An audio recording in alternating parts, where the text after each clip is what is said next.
So first of all, I study experimental psychology. So generally, I study how the brain works when we are making decisions.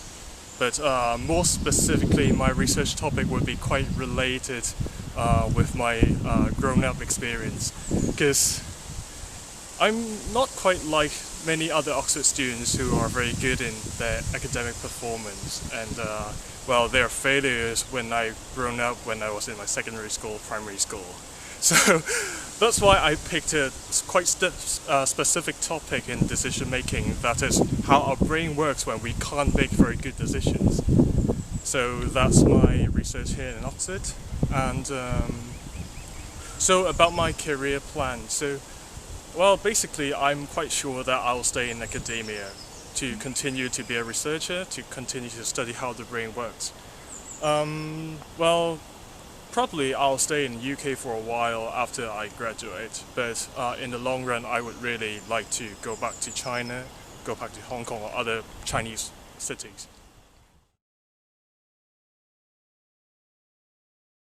Why did I choose Oxford? So the answer could be of 2 points. One is maybe a more clever one is a more stupid one.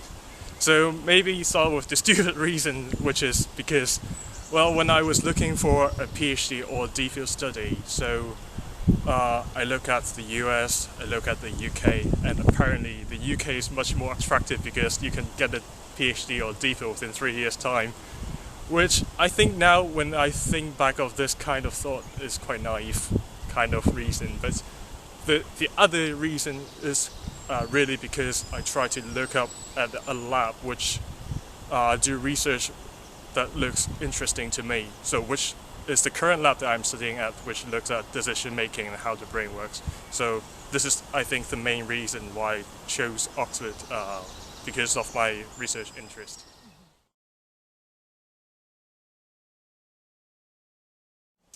Well, this is a very good question, why I chose UK instead of America. Is it because of some colonial reason, because of my Hong Kong origin? Well, at the beginning it wasn't something like that, but well, because I was staying in Hong Kong for most of my life, and although I spent half a year in America, I think I didn't really have too much understanding about America by that half a year's time. But then, so I didn't have a really clear understanding about the difference between the Chinese and the Western culture. But then, so that's why once when I was here, I found a lot of differences between the UK and Hong Kong. But I can't really appreciate the similarities at the beginning when I came. But after, so this is the almost the end of my third year. So, but after a few years' time, I just realized that, well, actually, well, Hong Kong really have a lot of similarities with the British culture or the British infrastructure. Well, you can see very obvious examples, like in Hong Kong we have a very famous Peninsula Hotel, which is of the Western style of architecture. But then when you come to UK, when you are walking in London, you can see Peninsula Hotel everywhere in the city. So, well, actually there's something that, if you look at the details, there are many similarities between Hong Kong and Britain. But also there are quite also a lot of differences. It's just like when I first arrived, I was not really used to the dining habit, although now I think I have adapted a British stomach. And also, well, so I think it really takes time that you notice the difference. Well, difference is easy to notice, but it takes time for us to notice the similarities. And I now really understand why people say that Hong Kong is the place where the Chinese or the Eastern and the Western culture meet.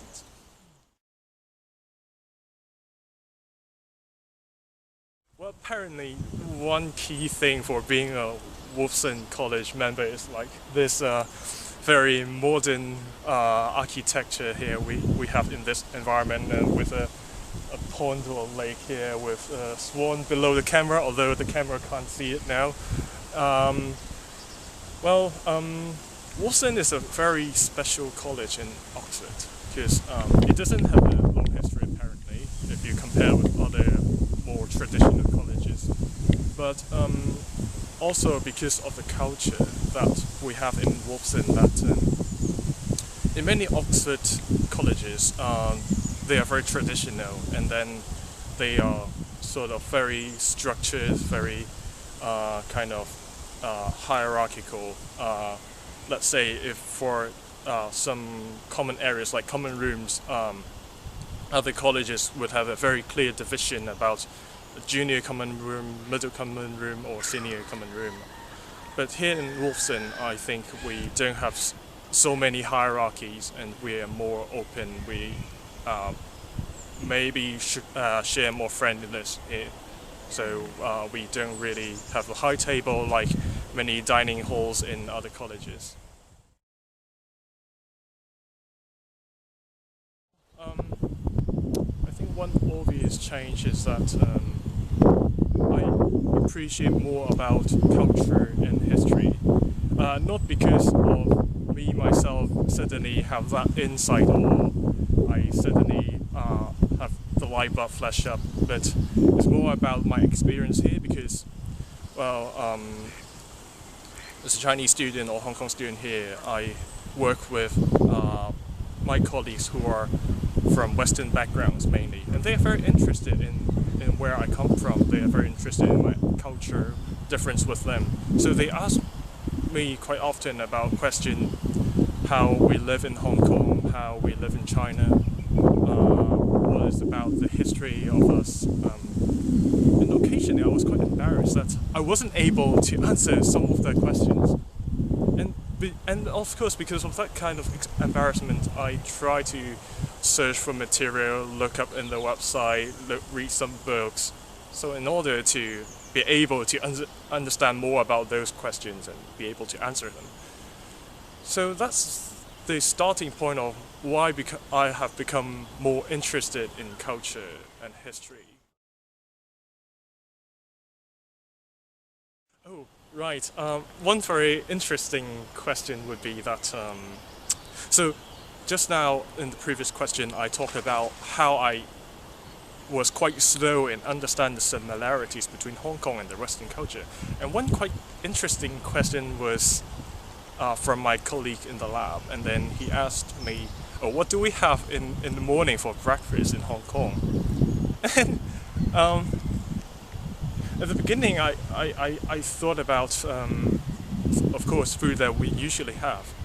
But then I was a little bit kind of hold back to answer that question because I suddenly realized that, oh, actually, what we're having in Hong Kong for breakfast is more or less the same as what we have here in UK. So, well, then I made a decision anyway, so I should answer him straight away. But he was quite disappointed when I answered something like, we have bakery, buns, sandwiches in the morning, coffee, tea. That is apparently what they have here in UK, right? My friend just gave me a quick response. Oh, really? Do you have such kind of thing in Hong Kong? I would imagine you would have something like rice, porridge, or some other more Chinese style breakfast. And that's the reason why I suddenly, oh, right. Actually, we have adapted these kind of things from the Western culture in Hong Kong. And even when we talk about one of the favorite drinks that we have, which is milk tea, it's something that we adapted from the British culture, and then we try to improve it ourselves. So I think that was one of the reasons why I'm so much interested in culture and history nowadays. So I think it's very good opportunity that I feel very lucky that China Oxford Scholarship has sponsored part of my study. And I think it's a really, really special opportunity that we have a group of China Oxford Scholar here around, and we have connections between them. And then apparently you should have a certain level of academic achievement in order to obtain the scholarship. Well, although apparently I'm one of the lucky one who could sneak in without much achievement before, but well, I think it's very nice that when we are all together within this China Oxford community that we can talk about issues which we apparently each of us have different backgrounds, and we could have different input of like certain issues, like whenever we have some philosophical issues to talk about, let's say political issues to talk about, or some society issues to talk about. I think, well, because we have different backgrounds, we have expertise in business, sociology, science, that we could bring up the our wisdom together so that we could maybe build up connections in the future, and we could contribute to the society in the future.